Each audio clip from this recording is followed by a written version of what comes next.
नमस्कार, आप देख रहे हैं प्रयागराज हब। सही नजर पक्की खबर के साथ मैं अभिषेक त्रिपाठी। प्रयागराज के मेजा विधानसभा निवासी नितेश तिवारी को मुलायम सिंह यूथ ब्रिगेड का राष्ट्रीय सचिव मनोनीत किया गया है। इसके पहले भी नितेश तिवारी संगठन में कई पदों पर कार्य कर चुके हैं। नितेश तिवारी से हमारे संवाददाता अमित पांडे ने की खास बातचीत। हम पहुंच चुके हैं मेजा विधानसभा के मेजा रोड चौराहे पर और आज हमारे साथ यहां पे मौजूद हैं समाजवादी पार्टी के युवा नेता नितेश तिवारी जी, जिनको मुलायम सिंह यूथ ब्रिगेड का राष्ट्रीय सचिव बनाया गया है। तो आइए इनसे बात करते हैं। सबसे पहले तो नितेश तिवारी जी, आपको बहुत बहुत बधाई। बहुत बहुत धन्यवाद आपको और प्रयागराज हब के सभी दर्शकों को मेरी तरफ से बहुत बहुत धन्यवाद। आपको आभार, आपने मुझे बधाई दी, इस बात के लिए आपको भी धन्यवाद। आपके दर्शकों को भी धन्यवाद। ये बताइए कि आपकी जो आला कमान है उनके द्वारा आपको राष्ट्रीय सचिव की ये जो जिम्मेदारी आपके कंधों पर दी गई है, तो ये अभी जो यहाँ पे जिम्मेदारियाँ हैं इसको आप किस तरीके से देखते हैं? देखिए, समाजवादी पार्टी ने हमेशा से ही हर जाति धर्म के लोगों का सम्मान दिया है। समाजवादी पार्टी ने जो भी गांव का गरीब किसान नौजवान रहा है और निकलकर समाज में काम करता है, तो समाजवादी पार्टी ने उसको सम्मान देने का काम किया।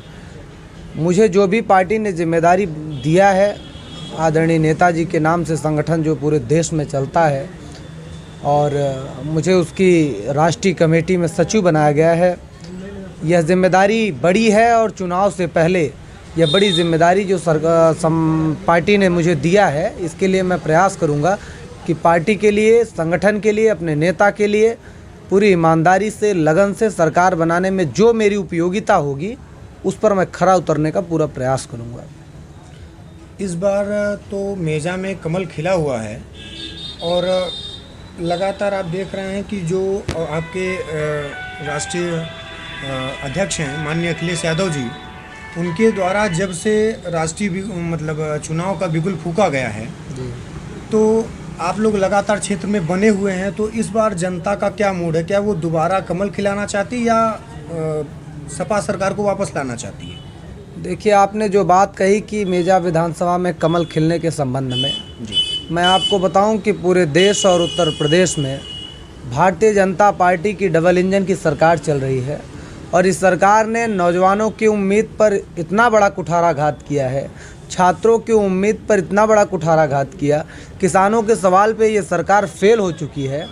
आज देखिए, किसानों के साथ इस सरकार में कितनी ज्यादती की गई, जाति आधार पे लोगों के साथ शोषण किया गया, समाज के उस तबके के साथ अन्याय किया गया जो दिन भर मजदूरी करके रात को अपना भरण पोषण करता है।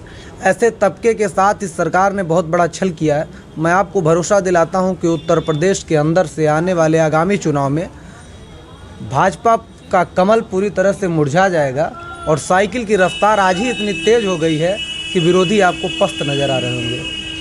अच्छा, ये बताइए नितेश जी कि 2022 जो विधानसभा चुनाव आने वाला है, उसको लेकर के भाजपा के जो पदाधिकारी हैं या उनके जो मुख्यमंत्री योगी आदित्यनाथ जी हैं, उनका ये कहना है कि इस बार हम दोबारा जो है 2022 में ज़्यादा से ज़्यादा सीटें लेकर के और दोबारा हम कमल खिलाएंगे। देखिए, उत्तर प्रदेश के अंदर जितने भी उन्होंने काम किए, वो आदरणीय अखिलेश यादव जी के काम का उन्होंने फीता काटा है जी। और अगर काम के आधार पे आप देखोगे तो हमारे नेता से बेहतर काम इंफ्रास्ट्रक्चर्स कोई नहीं दे सकता। रही बात सवाल सरकार में दोबारा आने की, तो उत्तर प्रदेश का इतिहास रहा है कि जिसने भी सरकार बनाई है और जनता के बीच काम नहीं किया, यहाँ तक कि जब हम काम किए और जनता ने हमें नकार दिया, तो आप ये भरोसा रखो कि इसी उत्तर प्रदेश के अंदर भाजपा का सुपड़ा साफ होने जा रहा है। ये झूठ बोलकर, ये सपनों का बाग सजाकर जनता के सामने जानबूझ के पेश करते हैं। ये भाजपा के लोग इतने झूठे होते हैं, कितना माहौल बनाने का प्रयास करते हैं कि ताकि समाज में उठ रही बातें इनके खिलाफ दब जाएं। तो निश्चित जब आप चुनाव होंगे, आप परिणाम देखेंगे, तो निश्चित रूप से वोटरों का जो मन बन गया है, इस बार साइकिल की बटन दबेगी और साइकिल की सरकार बनने जा रही है। योगी आदित्यनाथ जी का ये भी कहना है कि पिछली सरकार, चाहे वो सपा की सरकार रही हो या बसपा की सरकार रही हो, उसमें लगातार दंगे होते थे और उस दिन भी लगातार मीडिया के माध्यम से लोगों के बीच में ये चीज़ आ रही हैं। वो बार बार इस प्रश्न को दोहरा रहे हैं कि पिछले 4.5 वर्षों में एक भी दंगा यूपी में नहीं हुआ है, इसके बारे में आपका क्या कहना है? देखिए, जहाँ सवाल है दंगों का, जी, आपने देखिए सबसे ज़्यादा व्यवस्था उत्तर प्रदेश में अगर पुलिस व्यवस्था को देने का काम किया था तो हमारे नेता अखिलेश यादव ने दिया था। हमारे नेता अखिलेश यादव ने पुलिस को हाईटेक बनाने का प्रयास किया था। डायल 100 जैसी व्यवस्था देकर हमारे नेता ने पुलिस को हाईटेक बनाने का प्रयास किया था। इस सरकार में आप सोचिए कि जिस सरकार के अंदर 4-4 लोगों के 5-5 लोगों के एक परिवार के जिंदा जला दिया गया हो, फर्जी इनकाउंटर कर दिए गए हो, फर्जी घरों पर बुलडोजर चले हों, वो सरकार अब ये दावा नहीं कर सकती कि उन आने वाले समय में हमारे सरकार में दंगे होते थे, उनके सरकार। ये तो कागजी बातें हैं और मुझे लगता है कि जनता को गुमराह करने का काम आदित्यनाथ और योगी की सरकार कर रही है। अच्छा ये बताइए, जैसे माननीय अखिलेश यादव जी ने लैपटॉप दिए या कन्या विद्याधन, बाकी योजनाएं जो लोगों के बीच में आई, उनका कहना है कि अब हम भी लोगों को लैपटॉप या टैबलेट जैसी सुविधाएं दे रहे हैं, तो इसके बारे में आप क्या कहना चाहिए? देखिए, वो समाजवादी पार्टी से बहुत पीछे हैं जी। मैं आपको बताऊं कि जो हमारे नेता ने किया है, आज आप देखो पूरा उत्तर प्रदेश जान गया है कि योगी आदित्यनाथ जी केवल हमारे नेता के काम को फीता काट रहे हैं। केवल आदरणीय अखिलेश यादव जी ने जो काम किया, जैसे हमने 55 लाख महिलाओं को पेंशन दिया, आप सोचिए कि हमने पुलिस को डायल 100 देके उसका नाम इन्होंने बदल दिया।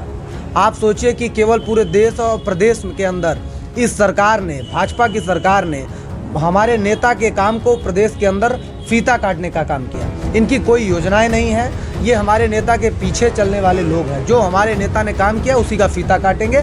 मैं कहता हूं कि हमारे नेता का काम बोलता था, योगी आदित्यनाथ जी का झूठ बोलता है। आप भरोसा रखिए कि इस बार मठ बनाम मेढ़ की लड़ाई में योगी आदित्यनाथ को उत्तर प्रदेश की जनता मठ भेजने का काम करेगी और उत्तर प्रदेश की कुर्सी पर आदरणीय अखिलेश यादव जी जब मुख्यमंत्री बनेंगे तो आप देखिएगा कि इस उत्तर प्रदेश के गरीब, किसान, शोषित, वंचित, दलित, पिछड़े, अल्पसंख्यकों के साथ न्याय होगा।